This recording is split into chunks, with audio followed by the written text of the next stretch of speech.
नमस्कार दोस्तों। आशा है कि आप सब लोग बेहतर होंगे। मैं पंकज शर्मा सभी का स्वागत करता हूं एससीएस एकेडमी के इस ऑनलाइन प्लेटफॉर्म पर। दोस्तों, लगातार हम हमारे इस यूट्यूब चैनल पर एमपीपीएससी प्रीलिम्स के सिलेबस को डिस्कस कर रहे हैं। वर्तमान में इसकी यूनिट नंबर 7 के टॉपिक हम लोग चर्चा कर रहे हैं। इस पर हमारी जो लेक्चर सीरीज चल रही है, लगातार इस लेक्चर सीरीज के पिछले लेक्चर में मैंने आप लोगों के साथ भारत के राष्ट्रीय उद्यान के टॉपिक को डिस्कस किया था। उसमें हमने भारत के सभी 106 राष्ट्रीय उद्यानों को भारत के नक्शे में अलग अलग राज्यों में फिल करके देखा था, कौन सा राष्ट्रीय उद्यान किस राज्य के अंतर्गत आता है। 106 तो मैंने आपको राष्ट्रीय उद्यान बताए, साथ ही साथ मैंने कुछ इंपॉर्टेंट राष्ट्रीय उद्यान भी आपको बताए थे जो आपको याद करना ही है, क्योंकि एग्जाम में वहां से क्वेश्चन जरूर पूछे जाते हैं दोस्तों, और अभी भी पूछे जाएंगे अगर इस सेक्शन से एग्जाम में क्वेश्चन आता है तो।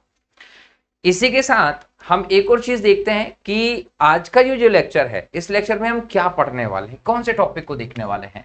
ये भी एमपीपीएससी प्रीलिम्स के यूनिट नंबर 7 से ही संबंधित टॉपिक्स हैं, जिसमें आज हम सबसे पहले बात करेंगे दोस्तों आर्द्र भूमि की। उसके बाद हम बात करेंगे दोस्तों मैंग्रोव स्थल की। और उसके बाद हम बात करेंगे दोस्तों आप लोगों के साथ पृथ्वी पर मौजूद प्रवाल भित्तियों के बारे में। तो ये तीनों इंपॉर्टेंट टॉपिक्स हैं जो आज हम कवर करेंगे। अब ये ध्यान रख लीजिए कि ये जो टॉपिक हैं, ये सिर्फ पीएससी के हिसाब से ही जरूरी नहीं है या पीएससी प्रीलिम्स के हिसाब से ही जरूरी नहीं है। ये एमपीपीएससी मेंस में भी आते हैं, यूपीएससी प्री मेंस में भी आते हैं। और इसके अलावा अगर आप सीडीएस के एग्जाम देते हो, एनडीए के एग्जाम देते हो, रेलवे के एग्जाम देते हो, एसएससी के एग्जाम देते हो, एमपीएसआई देते हो, कांस्टेबल देते हो, लेबर इंस्पेक्टर के एग्जाम देते हो, पटवारी जैसी परीक्षा का एग्जाम देते हो, या कोई टीईटी की तैयारी कर रहा है, केंद्रीय विद्यालय की एग्जाम दे रहा है, तो उसके लिए भी ये जरूरी टॉपिक है। हर एग्जाम में यहां से क्वेश्चन आपको देखने को मिलते हैं, इसलिए आप अपने दोस्त या ऐसे संबंधी जो किसी न किसी सरकारी नौकरी की तैयारी कर रहे हैं, उनके साथ इस लेक्चर को शेयर जरूर कीजिएगा, क्योंकि ये उनके लिए भी लाभदायक होता है। साथ ही साथ ऐसे लोग जो हमारे इस YouTube चैनल पर पहली बार जुड़े हैं, पहली बार मुझे देख रहे हैं यहाँ, वे चैनल को सब्सक्राइब जरूर कर लीजिए हमारे, और बेल आइकन पे भी क्लिक कर दीजिए, ताकि हर बार जैसे ही लेक्चर आता है तो आपको उसका नोटिफिकेशन मिल जाए, आप उस टॉपिक को कवर कर लें। क्लियर? तो आज के इस लेक्चर को शुरू करेंगे। सबसे पहले हम कौन से टॉपिक को देखेंगे? सबसे पहले हम बात करेंगे आर्द्र भूमि वाले टॉपिक की। यहां जानना यह जरूरी है कि क्वेश्चंस कैसे पूछेगा एग्जाम में। एग्जाम में एक तो क्वेश्चन ये पूछेगा आर्द्र भूमि क्या है, दूसरे लेवल पर क्वेश्चन पूछेगा कि भारत में कौन सा आर्द्र भूमि स्थल किस राज्य में है। मध्य प्रदेश स्तर की परीक्षा दे रहे हो तो मध्य प्रदेश के आर्द्र भूमि स्थलों को एग्जाम में पूछेगा। फिर पूछेगा कि कौन से आर्द्र भूमि स्थल को यूनेस्को की सूची में शामिल किया गया है। फिर पूछेगा कि रामसर अधिवेशन क्या है, कब हुआ है। तो ऐसे क्वेश्चंस आपसे एग्जाम में पूछे जाने हैं। इन सभी चीजों को आज के इस लेक्चर में हम लोग न सिर्फ सॉल्व करेंगे बल्कि देखेंगे भी, ताकि आपका एग्जाम में क्वेश्चन ना छूटे दोस्तों। सबसे पहले कि आर्द्र भूमि है क्या, तो देखिए, या तो हम बात कर सकते हैं कि निरंतर या मौसमी, दोनों रूपों से कोई क्षेत्र अगर जल से घिरा है,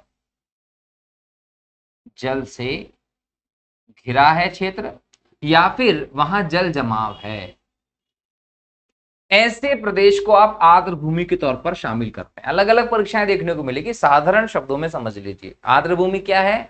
ऐसे क्षेत्र हैं जो या तो मौसम के हिसाब से, जब वर्षा ऋतु आती तो पानी बढ़ जाता है, बाकी मौसम में पानी घट जाता है, तो ऐसे, या फिर वो निरंतर जलमग्न होते हैं, जल में डूबे होते हैं, जल क्षेत्र होते हैं, ऐसे स्थानों को आर्द्र भूमि कहा जाता है।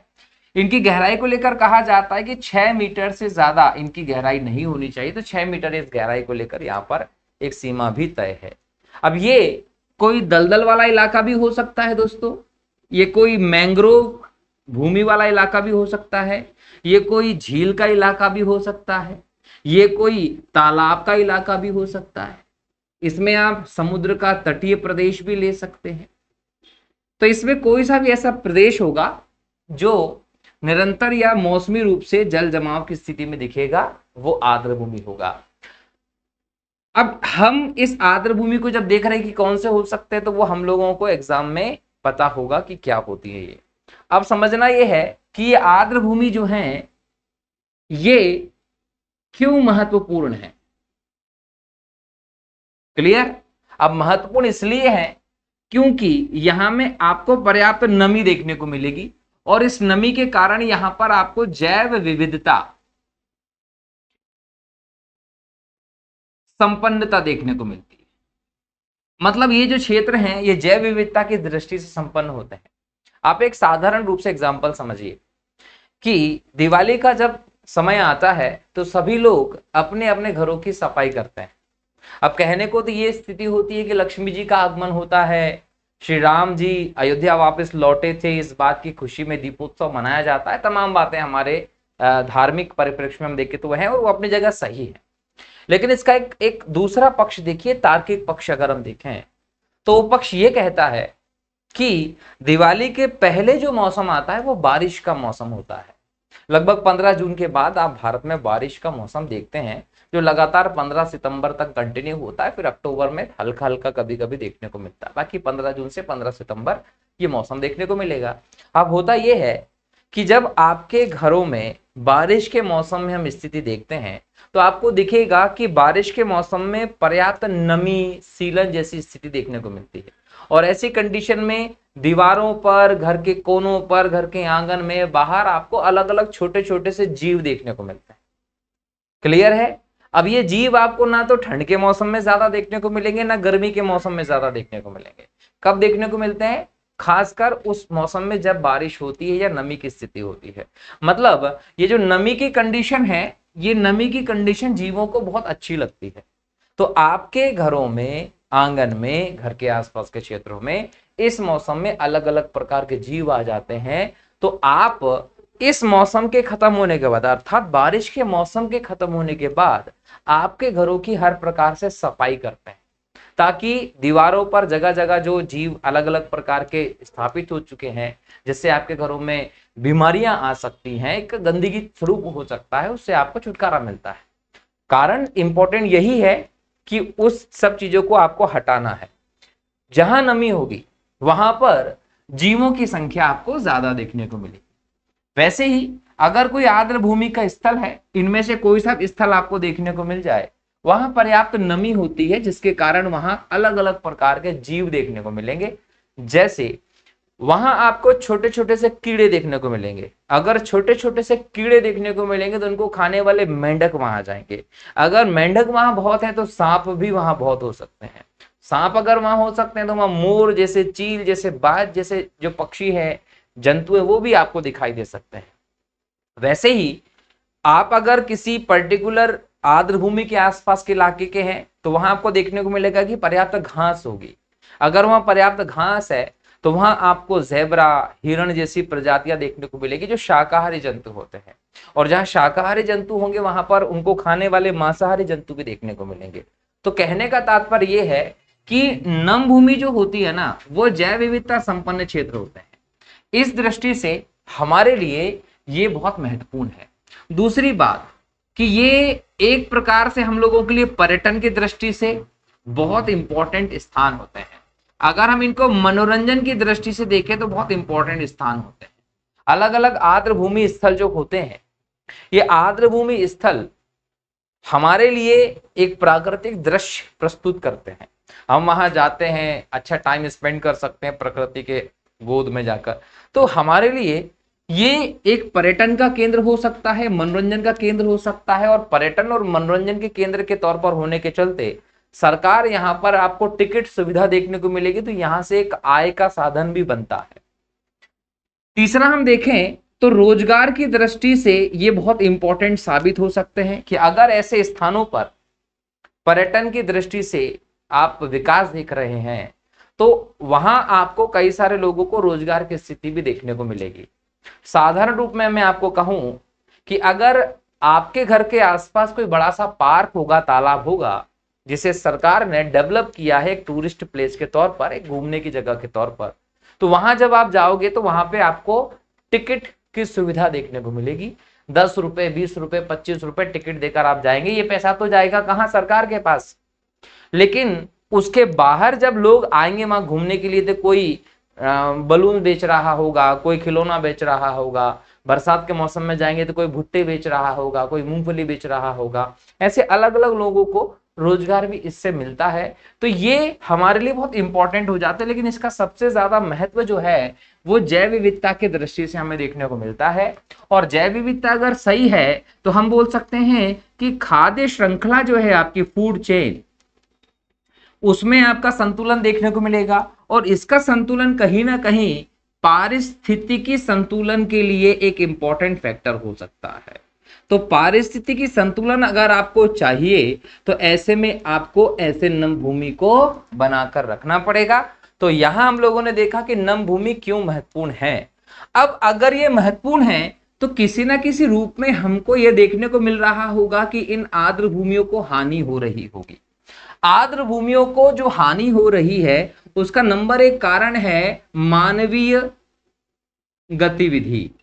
जनरली हम क्या देख रहे हैं कि जो आर्द्र भूमि की जगहें हैं वहां पर मानवीय हस्तक्षेप बहुत ज्यादा हो गया। लोग घूमने के लिए जाते हैं या वहां पिकनिक मनाने के लिए जाते हैं एक तरीके से, तो वो इन माध्यमों से इन आर्द्र भूमियों को प्रदूषित करने का काम कर रहे हैं। मानवीय हस्तक्षेप के चलते ये खत्म होती है।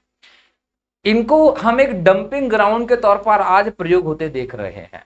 मैं एक लाइव एग्जांपल आपको बताऊं इंदौर का ही, जहां मैं हूं वहां से सिरपुर आर्द्र भूमि ज्यादा दूर नहीं है। ये समझिए कि जहां मैं लेक्चर अभी आप लोगों के लिए कर रहा हूं वहां से सिरपुर आर्द्र भूमि जो है वो ज्यादा दूर नहीं है। और ये मेरे आंखों देखा एक एक्सपीरियंस में आपको बता रहा हूं। इसमें आप ये भी कह सकते हैं कि सर आप बीजेपी गवर्नमेंट का बहुत ज्यादा तारीफ कर रहे हैं, लेकिन सच में काम हुआ इसलिए मैं आपको ये बता रहा हूं। यहां पहले हुआ करती थी एक कॉलोनी जिसको ग्वाला कॉलोनी के नाम से जाना जाता था, और पास में ही आपको सिरपुर आर्द्र भूमि आज जो देखने को मिल रही है वो सिरपुर तालाब के नाम से मशहूर रहा। सरकार ने इसके महत्व को समझा और यहां से पहले तो ग्वाला कॉलोनी को हटाकर दूसरी जगह पर विकसित कर दिया, और यहां पर आज एक शानदार पार्क विकसित कर दिया। और हम यहां कह सकते हैं कि इस सिरपुर तालाब के इलाके को आज आर्द्र भूमि के तौर पर चिन्हित कर दिया गया, एक अंतरराष्ट्रीय पहचान मिल गई और इसके संरक्षण के बेहतर प्रयास किए जा रहे हैं। लेकिन एक समय ऐसा था कि जितने भी लोग होते थे वो अपने घरों से निकलने वाला मलबा कचरा जो होता था वो सिरपुर तालाब के अंदर डाल देते थे। उसको एक डंपिंग ग्राउंड के तौर पर बना लिया था, जिसके चलते जो तालाब की गहराई है, जो तालाब के आसपास की स्थिति है, वो सब बेकार हो गई थी। और यहाँ के जीव, यहाँ की जो नमी है वो सब खत्म होते जा रही थी। सरकार ने इसके ऊपर ध्यान दिया और आज इसको एक आर्द्र भूमि के तौर पर बेहतर डेवलप करने की तरफ काम किया जा रहा है, और ये डेवलप हो भी चुका है।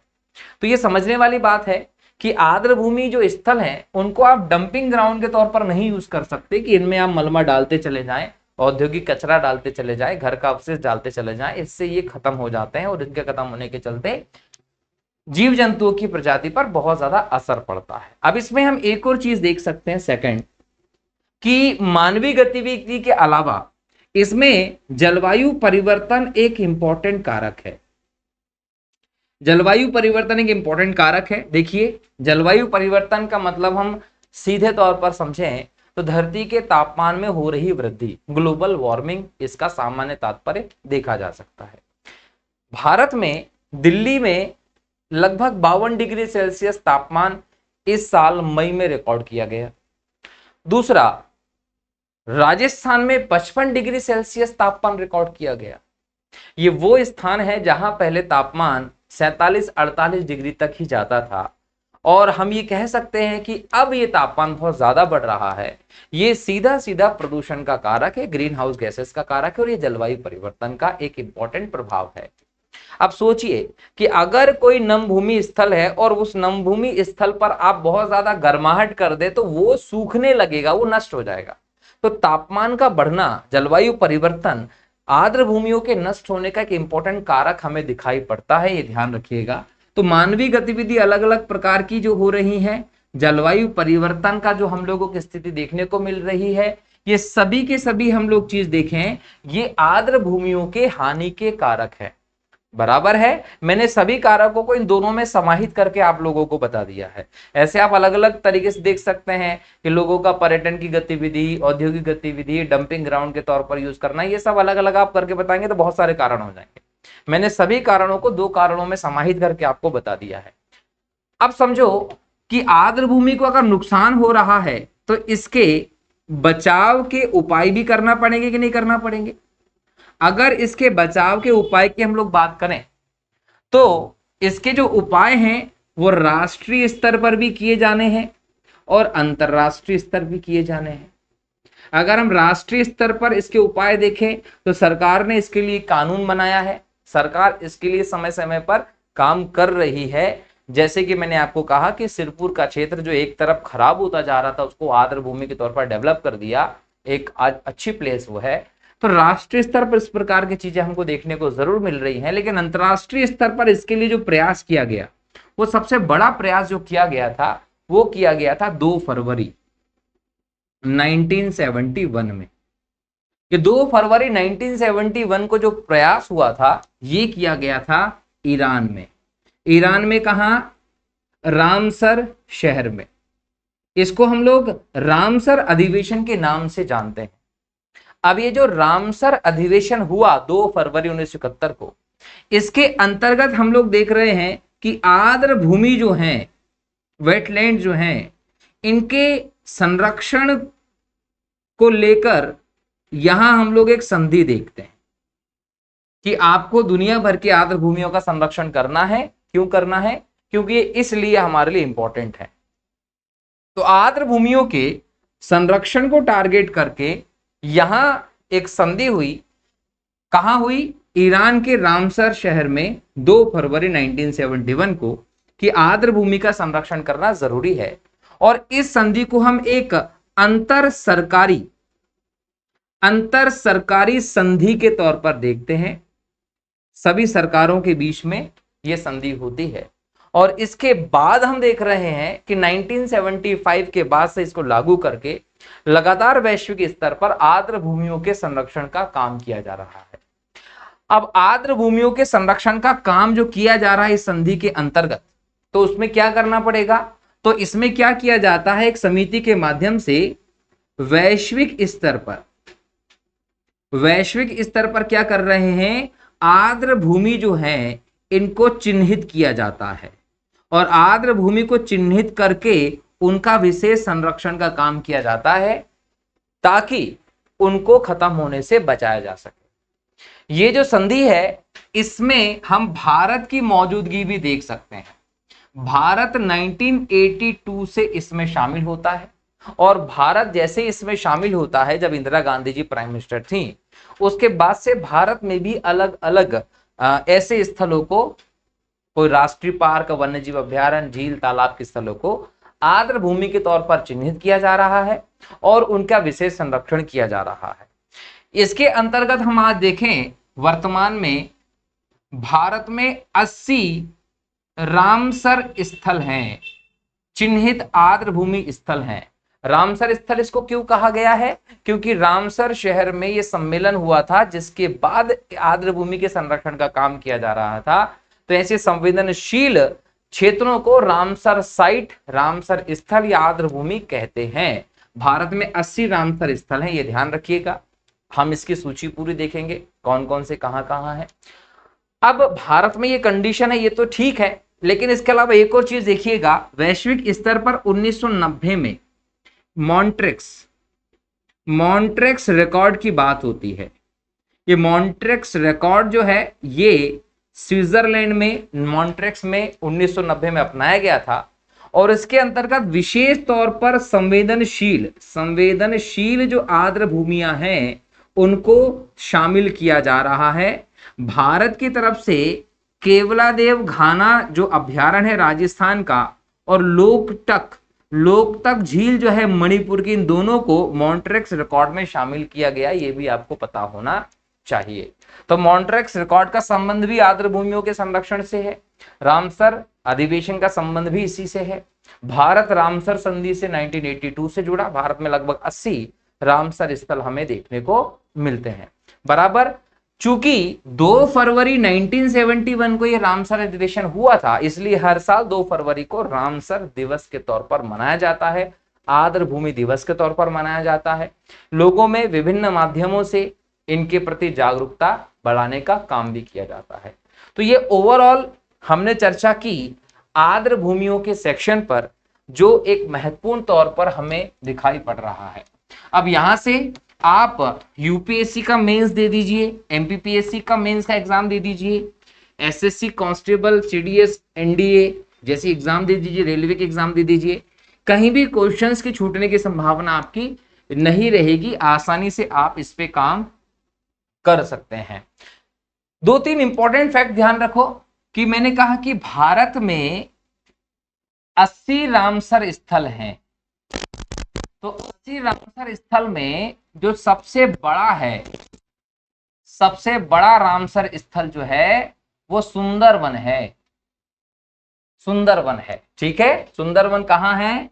ये पश्चिम बंगाल में हमें दिखाई पड़ता है, बराबर।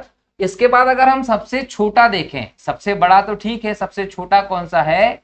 तो वेम्बनूर, वेम्बनूर अभ्यारण्य जो है ये है तमिलनाडु में।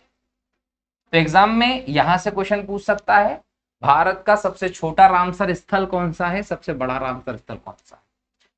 दुनिया का अगर पूछे तो पेंटागन, पेंटानल जो है ये दक्षिण अमेरिका में है, और ये दुनिया का सबसे बड़ा आर्द्र भूमि स्थल या रामसर स्थल हमें देखने को मिलता है। भारत में हम देखें तो जो तमिलनाडु है, यहां आपको 14 रामसर स्थल देखने को मिलेंगे। इसका मतलब भारत में सबसे ज्यादा रामसर स्थल कहां है? तमिलनाडु में देखने को हमें मिलते हैं। तो ये हम लोगों ने रामसर स्थल या आर्द्र भूमि की हम लोगों ने बात की। अब भारत के 80 की 80 आर्द्र भूमियों की सूची देखते हैं। भारत में जो आर्द्र भूमि है उसमें यहां सबसे पहले आपको देखने को मिलेगा चिल्का झील, उड़ीसा में है, 1981 में इसको घोषित किया गया। केवलादेव घाना 1981 राजस्थान में है, इसको घोषित किया गया। हरिके आर्द्र भूमि 1990 में घोषित की गई, पंजाब में है, ये याद रखिएगा। पंजाब में जहां सतलज और व्यास का आपको संगम देखने को मिलता है, वहां हरिके बैराज है, और वहीं आपको ये आर्द्र भूमि स्थल देखने को मिलेगा। लोकतक झील मणिपुर में है, ये 1990 में आर्द्र भूमि स्थल घोषित किया गया। सांभर झील भारत की 10% नमक का उत्पादन करने वाली झील है, राजस्थान में झील है, और ये लवणीय झील है, भारत की सबसे ज्यादा खारा पानी आपको यहीं देखने को मिलता है। 1990 में इसको रामसर स्थल घोषित किया गया। वुलर झील जम्मू कश्मीर में है, 1990 में इसको रामसर स्थल घोषित किया गया। अष्टमुड़ी वेटलैंड केरल में है, 2002 में इसको रामसर स्थल घोषित किया गया। भीतरकनिका एक राष्ट्र उद्यान भी है, 2002 में उड़ीसा में है, इसको राष्ट्र बोल सकते हैं कि रामसर स्थल घोषित किया गया। भोज वेटलैंड 2002 में घोषित किया गया। भोपाल का जो बड़ा तालाब है उसे आप भोज वेटलैंड के नाम से जानते हैं, 2002 में इसको रामसर स्थल के तौर पर आप देख रहे हैं। इसके बाद हम देखें दीपोर बिल असम में है, 2002 में रामसर स्थल के तौर पर इसको आप देख रहे हैं। पूर्वी कलकत्ता 2002 में बंगाल में है। कंजली पंजाब के क्षेत्र में देखने को मिलेगा, 2002 में घोषित किया। कोलेरू आंध्र प्रदेश में है, 2002 में आर्द्र भूमि बनाया। पॉइंट कैलीमरी की बात करें, 2002 में बनाया है। पोंग डेम हिमाचल प्रदेश में है, 2002 में इसको आर्द्र भूमि बनाया। रोपड़ पंजाब में है, 2002 में इसको रामसर स्थल बनाया। सस्ताम कोटा ये केरल में है, 2002 में इसको रामसर स्थल बनाया। तुसुमिरी जो है ये 2002 में बनाया, कश्मीर के इलाके में है, क्लियर है। इसके अलावा बेम्बानाद ये 2002 में बनाया गया, केरल में है। चंद्रताल वेटलैंड आपको देखने को मिलेगा हिमाचल प्रदेश के इलाके में, 2005 में बनाया। होकरा वेटलैंड 2005 में। रेणुका वेटलैंड 2005 में हरियाणा क्षेत्र में। रुद्र सागर जो झील है इसको रामसर स्थल बनाया 2005 में, ये त्रिपुरा में है। सुरिनसर मानसर झीलें जो है जम्मू कश्मीर में है, 2005 में इनको रामसर स्थल बनाया। ऊपरी गंगा उत्तर प्रदेश में 2005 में बनाया। नल सरोवर इंपॉर्टेंट वेटलैंड है, नल सरोवर गुजरात में है, 2012 में इसको वेटलैंड बनाया गया। ब्यास संरक्षण रिजर्व पंजाब में है, 2019 में इसको वेटलैंड बनाया गया है। केशोपुर मियामी पंजाब में है, 2019 में इसको बनाया गया। नांदूर 2019 में रामसर स्थल घोषित किया गया। नांगल अभ्यारण्य पंजाब में है, 2019 में इसको रामसर स्थल घोषित किया गया। नवाबगंज अभ्यारण्य उत्तर प्रदेश में है, 2019 में घोषित हुआ। पार्वती की बात कर लें, समन पक्षी समसपुर और सैंडी पक्षी अभ्यारण्य की बात कर लें या सरसई नवार झील की बात कर लें, 2019 में यूपी के इन सभी स्थलों को आप आज रामसर स्थल के तौर पर देखते हैं। इसके बाद देखें, सुंदरवन बंगाल में है, 2019 में रामसर स्थल घोषित किया गया। लोनार झील महाराष्ट्र में है, 2020 में रामसर स्थल घोषित किया गया। अब देखिए, आसाम की बात कर लें, ये 2020 में रामसर स्थल घोषित किया गया। कबरताल वेटलैंड बिहार में 2020 में, सुर सरोवर यूपी में 2020 में रामसर स्थल बनाया। तुषकार वेटलैंड लद्दाख में 2020 में घोषित किया गया। बधवाना वेटलैंड गुजरात में 2021 में, थोल झील अभ्यारण्य गुजरात में 2021 में, तंपारा झील उड़ीसा में 2021 में घोषित किया गया। इसी के साथ सुल्तानपुर हरियाणा में 2021 में घोषित किया। सतकोसिया रिजर्व उड़ीसा में है, 2021 में घोषित किया गया। पाला वेटलैंड मिजोरम में 2021, खिजड़िया अभ्यारण्य गुजरात में 2021, कुंथानकुलम अभ्यारण्य तमिलनाडु 2021 में, हीराकुंड उड़ीसा में है, 2021 में बनाया। हैदरपुर उत्तर प्रदेश में 2021 में बनाया। त्रिगांगुड़ी अभ्यारण्य तमिलनाडु में 2021 में बनाया है। भिंडावास अभ्यारण्य हरियाणा में 2021 में रामसर स्थल घोषित किया गया है। ठीक इसी प्रकार से बखीरा अभ्यारण्य उत्तर प्रदेश 2021 में, अंसुप्पा झील उड़ीसा में 2021 में, 2021 में 15 से 20 रामसर स्थल घोषित किए गए थे। टारगेट था आजादी के अमृत महोत्सव तक 75 साल होने तक 75 रामसर स्थल घोषित करना। इसके चलते सरकार ने बड़े तेजी के साथ काम किया। 2022 में भी कई सारे स्थलों को रामसर स्थल घोषित किया गया, जिसमें मन्नार की खाड़ी तमिलनाडु 2022 में, हंगाम वेटलैंड जम्मू कश्मीर में 2022 में, कंजीरनकुलम अभ्यारण्य तमिलनाडु में 2022 में, किरिकली पक्षी अभ्यारण्य तमिलनाडु 2022 में, नंदा झील गोवा की 2022 में घोषित किया गया। पल्ली करनई मार्श रिजर्व तमिलनाडु का 2022 में घोषित किया गया। पिचवरम मैंग्रोव क्षेत्र तमिलनाडु का 2022 में रामसर स्थल बनाया गया। रंगनाथिट्टू अभ्यारण्य कर्नाटक का 2022 में घोषित किया गया। सांख्य सागर मध्य प्रदेश के शिवपुरी में है, 2022 में बनाया गया। शाल बुध वेटलैंड जम्मू कश्मीर का है, 2022 में बनाया गया। सिरपुर वेटलैंड इंदौर मध्य प्रदेश, जिसकी मैं बात कर रहा था, 2022 में घोषित किया गया। सुचिंद्रम थेरूर वेटलैंड तमिलनाडु 2022 में घोषित किया गया। ठाणे क्रिक 2022 में। उदयमपुरम अभ्यारण्य 2022 में बनाया गया। वुदुवुर पक्षी अभ्यारण्य तमिलनाडु 2022 में बनाया गया। वेदांतंगल पक्षी अभ्यारण्य तमिलनाडु 2022 में बनाया गया। ठीक इसी प्रकार से वेलोडे पक्षी अभ्यारण्य तमिलनाडु 2022 में हुआ। वेम्बनूर वेटलैंड, ये वेम्बनूर वेटलैंड जो है ये भी केरल में 2022 में बनाया गया। यशवंत सागर इंदौर का 2022 में हुआ है। अघनाशिनी मोहाना कर्नाटक 2023 में बनाया गया। अंक समुद्र रिजर्व कर्नाटक 2023 में। करवेट्टी पक्षी अभ्यारण्य तमिलनाडु 2023 में घोषित किया गया। लॉन्गवुड सोला रिजर्व 2023 में हुए। मगदी केरे रिजर्व कर्नाटक 2023 में हुए। तो ये आपको ध्यान रखना है कि 2023 में कौन कौन से हुए। ये पांचों के पांचों जो 2023 के एग्जाम में सीधे पूछे जाएंगे आप लोगों से। क्यों? क्योंकि यहां से आपको प्रश्न पूछेगा कि नवीनतम रामसर स्थल कौन से घोषित किए गए, तो आपको बताना होगा। रामसर स्थल की हम लोगों ने बात कर ली। अब एग्जाम में आपसे पूछेगा कि मध्य प्रदेश में कितने रामसर साइट्स हैं, तो मध्य प्रदेश में 4 रामसर साइट्स हैं। एक भोज जो 2002 में हुआ, और 2022 में सिरपुर वेटलैंड इंदौर का, सांख्य सागर वेटलैंड शिवपुरी का, और यशवंत सागर वेटलैंड इंदौर का। ये तीनों 2022 में घोषित किए गए। एग्जाम में यहां से क्वेश्चन पूछ सकता है दोस्तों, बराबर है। चलिए, तो ये तो हम लोगों ने रामसर की बात कर ली। अब हम बात करते हैं किसकी? मैंग्रोव वनस्पति की। देखिए, मैंग्रोव वनस्पति जो क्षेत्र होते हैं ये भी रामसर साइट के तौर पर घोषित किए जा सकते हैं। जैसे सुंदरवन मैंग्रोव क्षेत्र है, ये एक रामसर साइट के तौर पर शामिल क्षेत्र भी है। सबसे पहले जानेंगे कि मैंग्रोव है क्या। दोस्तों, मैंग्रोव एक वनस्पति है, एक विशेष प्रकार की वनस्पति है, एक अति संवेदनशील बोल सकते हैं, एक विशेष बोल सकते हैं वनस्पति के तौर पर इसको आप देख रहे हैं। और ये वनस्पति विशेष तौर पर आपको कहां देखने को मिलेगी? ये दलदली क्षेत्र में पनपने वाली वनस्पति है मैंग्रोव वनस्पति। मैंग्रोव वनस्पति अगर हम बात करें तो ये विशेष वनस्पति के तौर पर क्यों दिखाई पड़ रही है? क्योंकि इसकी जो जड़ें होती हैं, जो जड़ें होती हैं उनको हम बोलते हैं या तो सहारा जड़ें, या फिर हम इस जड़ों को बोलते हैं न्यू मेटाफेर। ये न्यू मेटाफेर जड़ या सहारा जड़ों का मतलब क्या है कि जड़ें जो होती हैं, ये जो वनस्पति है, उस वनस्पति का जो तना होता है, उस तने से जड़ें निकल के जमीन की तरफ चले जाती हैं और इस वनस्पति को स्ट्रांगनेस देती हैं। तो जब तने से जड़ें निकल जाएं और वो जमीन के अंदर जाती हैं, इस प्रकार की जड़ों को आप सहारा जड़ें या न्यू मेटाफेर जड़ों के नाम से जानते हैं। तो इस प्रकार का जड़ तंत्र इसका है, इसलिए विशेष प्रकार की वनस्पति में हमें देखने को मिलेगा। अगर हम यहां मैंग्रोव के लिए स्थिति की बात करें तो इनके लिए स्थिति जो जरूरी है वो है या तो उपोष्ण कटिबंध का क्षेत्र हो या फिर उष्ण कटिबंध का क्षेत्र हो।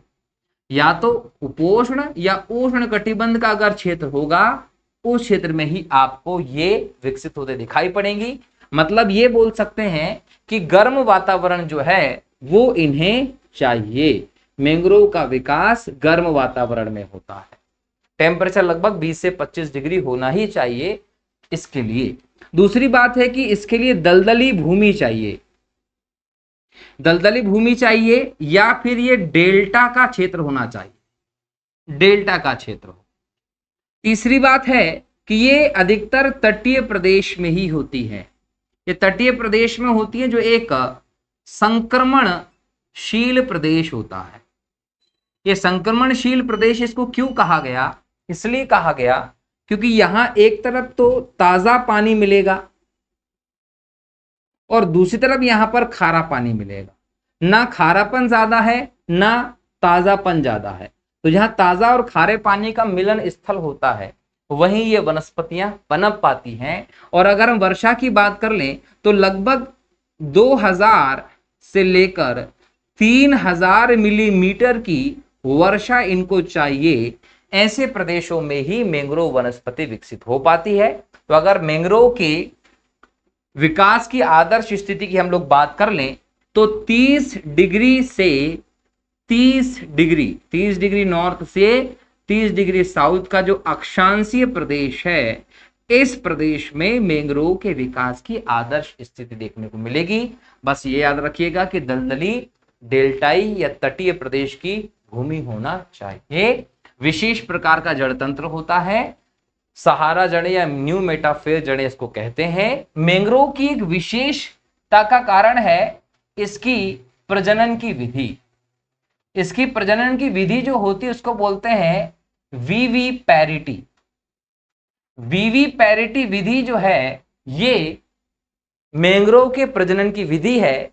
इस विधि में जो तना होता है पौधे का, बीज जमीन पर गिरने से पहले इस तने में ही पनप जाता है और यहीं से दूसरे पौधे का उत्पन्न हम लोगों को देखने को मिलेगा। इस प्रकार की व्यवस्था वीवी पैरिटी प्रजनन विधि के अंतर्गत हमें देखने को मिलती है, जो कि मैंग्रोव वनस्पति की एक बहुत इंपॉर्टेंट विशेषता है दोस्तों। तो मैंग्रोव वनस्पति के बारे में जो जो बातें थी महत्वपूर्ण हम लोगों ने देख ली है। अब मैंग्रोव वनस्पति में एक और चीज ध्यान रखिएगा कि इसका महत्व हमारे लिए क्या है। हम इसका इतना ज्यादा अगर गुणगान कर रहे हैं तो उस गुणगान के पीछे कारण क्या है? तो कारण नंबर 1,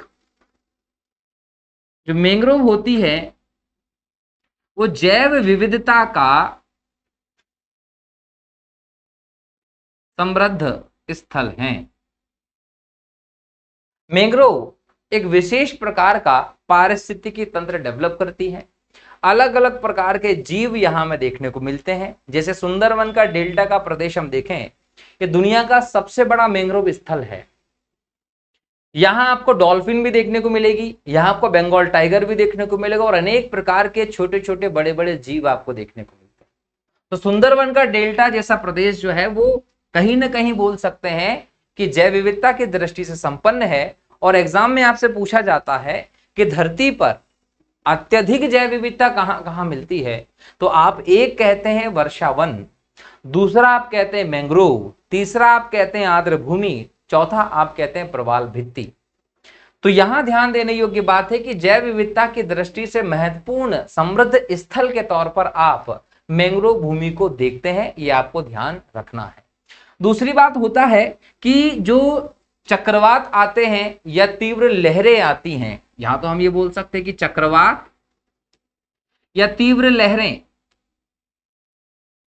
से तट की रक्षा करती है। ये तट की रक्षा करती है, तट का कटाव ना हो जब तीव्र लहरें आए या चक्रवात की स्थिति आती है, तो मैंग्रोव वनस्पति उसके प्रभाव को रोक लेती है। ये एक इंपॉर्टेंट प्रभाव हमें मैंग्रोव का दिखाई पड़ता है। तीसरा हम यह देख सकते हैं कि मैंग्रोव वनस्पति भी पर्यटन का केंद्र होती है। मैंग्रोव वनस्पति का क्षेत्र भी आपको विभिन्न माध्यमों से रोजगार प्रदान करता है। चौथा है कि मैंग्रोव वनस्पति मत्स्यन का एक प्रमुख केंद्र हो सकता है। विभिन्न प्रकार के जीव जो है वो यहाँ पर मिलेंगे और विभिन्न प्रकार के जीवों का पालन यहाँ किया जा सकता है। तो इन सभी दृष्टि से हम देखें तो मैंग्रोव वनस्पति बहुत महत्वपूर्ण होती है। लेकिन इतने महत्वपूर्ण मैंग्रोव वनस्पति है तो इनको किसी ना किसी वजह से क्या हो रही होगी, हानि हो रही होगी। तो इसके हानि वाले मुद्दे को भी हम लोग देख लें कि मैंग्रोव को हानि किस वजह से होती है। तो जब मैंग्रोव की हानि की बात करेंगे तो नंबर 1 आप कहेंगे जलवायु परिवर्तन। जैसे जैसे जलवायु परिवर्तन की स्थिति आपको देखने को मिलती है वैसे वैसे हम यह कहते हैं कि मैंग्रोव वनस्पति का जो प्रदेश है वो सूखता जा रहा है। दूसरी बात है कि लवणता में वृद्धि, महासागरों की जो लवणता है उसमें जैसे जैसे वृद्धि होगी वैसे वैसे मैंग्रोव नष्ट हो जाएंगे, क्योंकि मैंग्रोव जो हैं वो ताजा और खारा पानी के मिलन स्तर पर पनपते हैं। ना तो ये ज्यादा लवणता को सहन कर सकते हैं, ना ही ये कम लवणता को सहन कर सकते हैं। तीसरी बात होती है कि मानवीय गतिविधियां हो रही हैं। मानवीय गतिविधि के अंतर्गत हम ले सकते हैं कि यहाँ पर बहुत ज्यादा मत्स्यन का काम किया जा रहा है, यहाँ पर बहुत ज्यादा इनकी कटाई की जा रही है विभिन्न उद्देश्यों के चलते, जिसके चलते मैंग्रोव जो है वो खत्म होते जा रहे हैं। चौथा हम यह कह सकते हैं कि प्रदूषण इतने ज्यादा स्तर पर हो रहा है कि मैंग्रोव वनस्पतियां नष्ट हो रही हैं। तो ये मैंग्रोव वनस्पति के नष्ट होने के कारण है। मैंग्रोव वनस्पति के संरक्षण के लिए भी वैश्विक स्तर पर प्रयास किए जा रहे हैं। खास तौर पर हम देखें तो 2015 से एक इंपॉर्टेंट प्रयास किया जा रहा है कि 26 जुलाई को हर साल क्या बनाया जाएगा, वैश्विक स्तर पर मैंग्रोव दिवस के तौर पर घोषित किया गया है। तो मैंग्रोव दिवस कब मनाया जाता है? 26 जुलाई को 2015 से ये मनाने का काम कर रहे हैं। हर प्रकार से मैंग्रोव के संरक्षण पर बल दिया जा रहा है ताकि जैव विविधता के संरक्षण को काम किया जा सके, बढ़ावा दिया जा सके। तो ये मैंग्रोव वनस्पति की हम लोगों ने बात की। अगर हम भारत में मैंग्रोव वनस्पति की बात करें तो मन्नार की खाड़ी, यहां पर आपको मैंग्रोव वनस्पति देखने को मिलेगा। अंडमान निकोबार, यहां आपको मैंग्रोव वनस्पति देखने को मिलेगा। सुंदरवन का डेल्टा, ये सबसे बड़ा मैंग्रोव क्षेत्र जाना जाता है। इसके अलावा खंबात की खाड़ी, यहां पर आपको मैंग्रोव देखने को मिलेगा। तो ये प्रमुख मैंग्रोव स्थल है दुनिया में और भारत में। सबसे ज्यादा मैंग्रोव वनस्पति आपको एशिया महाद्वीप के आसपास के इलाके में देखने को मिलती है, ये भी ध्यान रखिएगा। 2021 में फॉरेस्ट सर्वे ऑफ इंडिया की रिपोर्ट आई।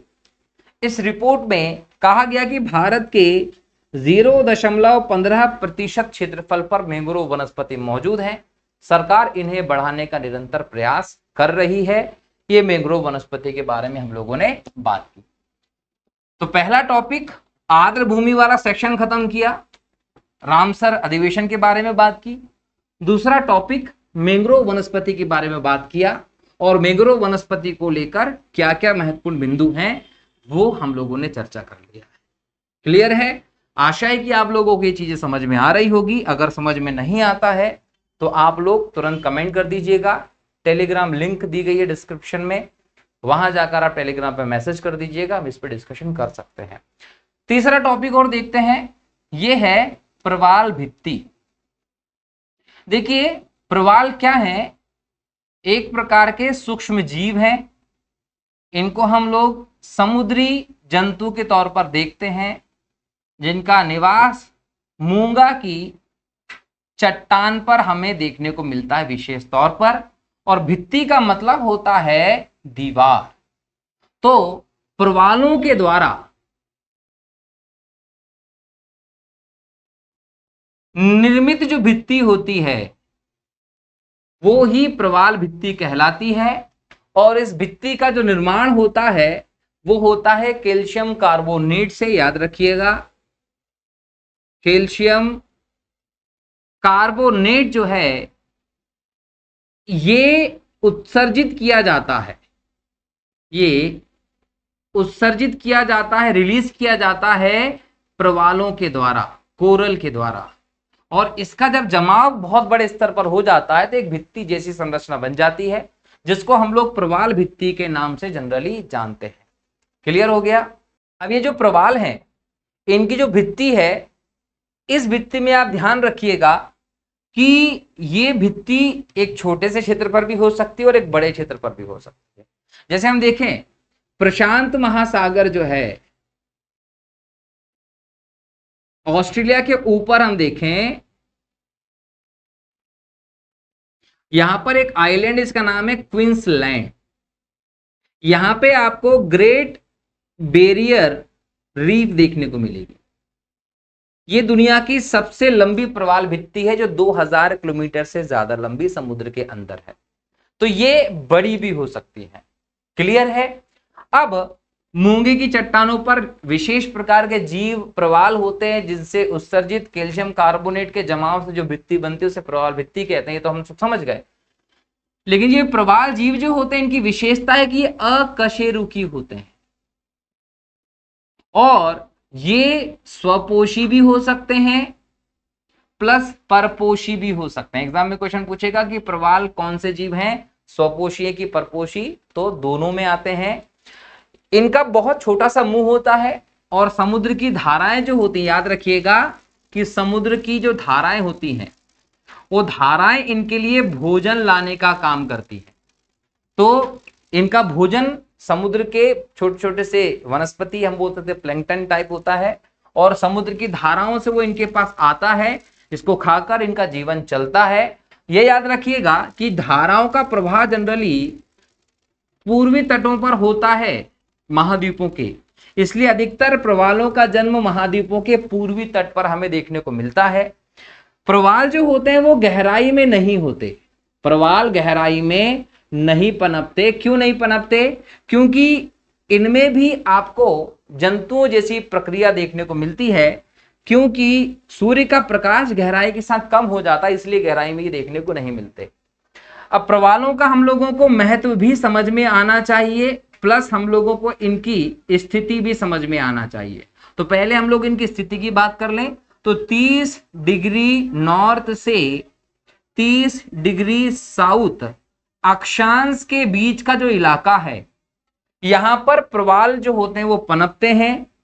इनके लिए भी उष्ण कटिबंधीय उपोष्ण कटिबंधीय जलवायु चाहिए। इनके लिए भी यहां खारेपन पानी की जरूरत होती है, ज्यादा मीठा पानी इनको नहीं चलेगा, लवणता भी ज्यादा नहीं चलेगी, और 21 से 25 डिग्री का टेम्परेचर इन्हें चाहिए होता है।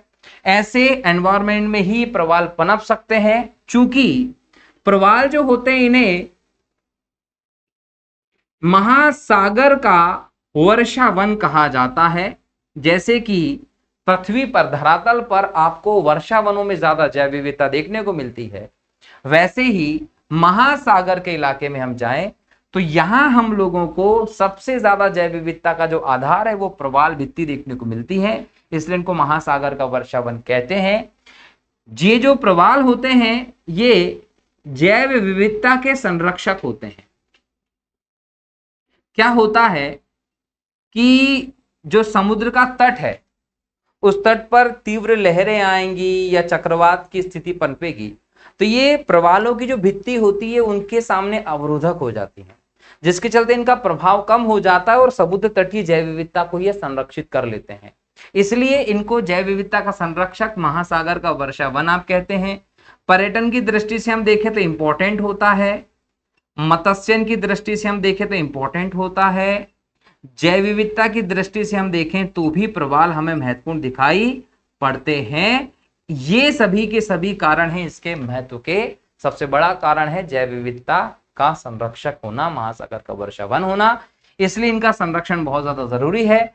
चूंकि जलवायु परिवर्तन हो रहा है, मानवीय हस्तक्षेप गतिविधियां ज्यादा हो रही है औद्योगिक अवशिष्ट ऐसे क्षेत्रों में ज्यादा पहुंच रहा है, पर्यावरण प्रदूषण की स्थिति हमें देखने को मिल रही है, बहुत ज्यादा मत्स्यन की गतिविधि हम लोगों को देखने को मिल रही है। इन सभी कारणों से प्रवाल नष्ट होते जा रहे हैं, इसलिए इनका संरक्षण करना बहुत ज्यादा जरूरी होता है। एक एग्जाम्पल बताता हूं कि प्रवाल जो होते हैं ये बहुत छोटे छोटे से सूक्ष्म जीव के तौर पर हम इन्हें देखते हैं, बहुत छोटा सा इनका मुंह होता है। अंडमान निकोबार पे मुख्य व्यवसाय हमें लकड़ी उद्योग देखने को मिलता है। अंडमान निकोबार का जो लकड़ी उद्योग है, यहां जो लकड़ी का बुरादा निकलता है चूर्ण काटने के बाद, वो उसको पानी में बहा दिया जाता है, जिसकी वजह से यहाँ के प्रवाल नष्ट होते जा रहे हैं। क्यों? क्योंकि प्रवाल के जो मुंह है वो लकड़ी के बुरादे से बंद हो जाते हैं, खाना नहीं खा पाते, चलते चलते नष्ट होते जा रहे हैं। तो ऐसे कहीं ना कहीं गतिविधियां हैं मानव की जो प्रवाल के नष्ट होने का कारण है। ये ध्यान रखिएगा कि प्रवाल जैव विविधता के प्रमुख केंद्र के तौर पर हमें दिखाई पड़ते हैं। अगर ये नष्ट हो जाएंगे तो जैव विविधता को हानि होगी, इसलिए इनका संरक्षण बहुत ज्यादा जरूरी है। भारत में लक्षद्वीप, अंडमान निकोबार, इसके अलावा जो द्वीप क्षेत्र है वहां प्रवाल हमें ज्यादा देखने को मिलते हैं दोस्तों। तो ये आज के लेक्चर की बात थी, जिसमें हम लोगों ने आर्द्र भूमि संरक्षण पर काम किया, जिसमें हम लोगों ने मैंग्रोव पर काम किया, जिसमें हम लोगों ने प्रवाल भित्ति को समझने का प्रयास किया है। आशा है कि आपको ये समझ में आया होगा। नेक्स्ट लेक्चर में नए टॉपिक के साथ आप लोगों के सामने रहूंगा। तब तक के लिए बहुत बहुत शुक्रिया दोस्तों, मिलता हूं अगले लेक्चर में। बहुत बहुत धन्यवाद। जय हिंद, जय भारत, वंदे मातरम दोस्तों, जय श्री राम।